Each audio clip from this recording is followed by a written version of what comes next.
Hello mga mare, a day in my life, a small content. So mag-open tayo ng ating parcel. Kahapon lang ito dumating at ngayon ko lang nabuksan at gawa ng vlog.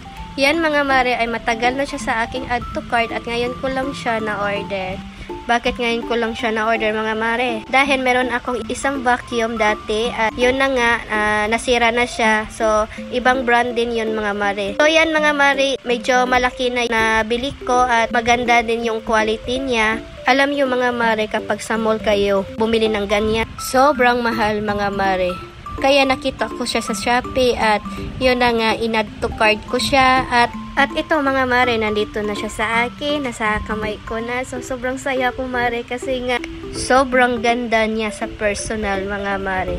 Ayan nga mga mare no, so bubuksan natin mare at para makita nyo kung anong mga kasama niya, ginukupit ko muna.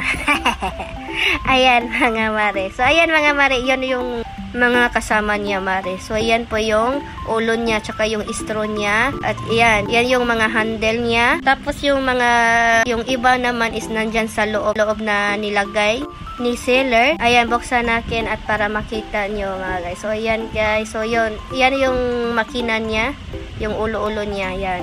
So yan po yung gulong niya. Yes, mare, meron siyang gulong. At yun yung hinahanap ko, yung dalawa. So, ayan, mare, yan po yung sumasala ng mga dumi.